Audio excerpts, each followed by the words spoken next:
ഹോർമൂസിൽ കപ്പലുകൾക്ക് നേരെയുണ്ടായ ആക്രമണത്തിൽ ആശങ്ക രേഖപ്പെടുത്തി ഇന്ത്യ. കപ്പലുകളിലെ ഇന്ത്യൻ നാവികരെക്കുറിച്ച് ആശങ്കയുണ്ടെന്ന് തുറമുഖ ഷിപ്പിംഗ് മന്ത്രാലയത്തിന്റെ അഡീഷണൽ സെക്രട്ടറി മുകേഷ് മംഗൾ. കഴിഞ്ഞ 24 മണിക്കൂറിനുള്ളിൽ വിദേശ പതാകയുള്ള കപ്പലുകൾക്ക് നേരെ വെടിവെപ്പുണ്ടായെന്നും ഷിപ്പിംഗ് മന്ത്രാലയം പറയുന്നു. വിവരങ്ങളുമായി ഡൽഹിയിൽ നിന്ന് ആർ അച്യുതനാണ് ചേരുന്നത്. Achuthan, good evening again. ഈ ഹോർമൂസിൽ അവിടെ വന്നിരിക്കുന്ന ഒരു പ്രതിസന്ധി, അതിൽ അമേരിക്കയുടെ ഉപരോധമുണ്ട് ഒരു വഴിക്ക്, മറുവശത്ത് ഈ IRGCയുടെ ആക്രമണങ്ങളും എന്നും പറയപ്പെടുന്നു. അപ്പോൾ ഏറ്റവും ആവശ്യമുള്ള ഇന്ധനം എത്തിക്കുന്നതിനായി അവിടെ കാത്തു നിൽക്കുന്ന ഈ കപ്പലുകൾക്ക് നേരെ വെടിവയ്പുണ്ടാകുക, അത് ആശങ്കാജനകമാണ്. അത് ഏത് രീതിയിലാണ് ഇപ്പോൾ ഷിപ്പിംഗ് മന്ത്രാലയം വ്യക്തമാക്കിയിരിക്കുന്നത്?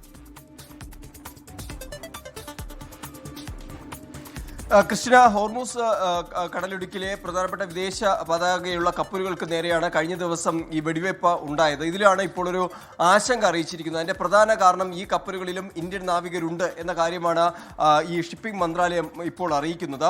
കഴിഞ്ഞ 24 മണിക്കൂറിൽ ഈ വിദേശ പതാകയുള്ള കപ്പലുകൾക്ക് നേരെ വെടിവയ്പ് ഉണ്ടായ കാര്യം ഷിപ്പിംഗ് മന്ത്രാലയം പറയുന്നുണ്ട്.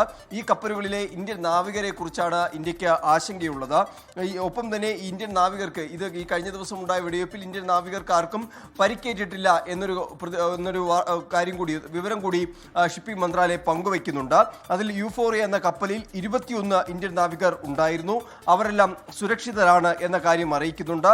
ഒപ്പം തന്നെ മറ്റൊരു കപ്പലിൽ ഒരു ഇന്ത്യൻ നാവികനുണ്ടായിരുന്നു. ആ നാവികരും സുരക്ഷിതരാണ്. മേഖലയിലെ എല്ലാ ഇന്ത്യൻ നാവികരും സുരക്ഷിതരാണ് എന്നാണ് ഷിപ്പിംഗ് മന്ത്രാലയം അറിയിച്ചിരുന്നത്. എന്നിരുന്നാലും ഈ വെടിവയ്പ് ഉണ്ടാകുന്നതിൽ ആശങ്കയുണ്ട്. കാരണം ഇന്ത്യൻ നാവികർ ആ വിദേശ പതാകയുള്ള കപ്പലുകളിലുണ്ട് എന്ന കാര്യവും അതിൽ ആശങ്കയുണ്ട് എന്നാണ് ഷിപ്പിംഗ് മന്ത്രാലയം ഇന്നത്തെ വാർത്താ സമ്മേളനത്തിൽ പങ്കുവച്ചിരിക്കുന്നത്.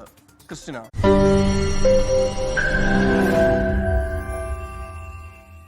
ലോകത്തെവിടെയായാലും ഏത് സമയത്തും 24 വാർത്തകളും ഓഗ്മെന്റഡ് റിയാലിറ്റി പാക്കേജുകളും എക്സ്പ്ലെയിനറുകളും വിശദമായി കാണാൻ ഞങ്ങളുടെ യൂട്യൂബ് ചാനൽ നിങ്ങൾക്ക് സബ്സ്ക്രൈബ് ചെയ്യാം.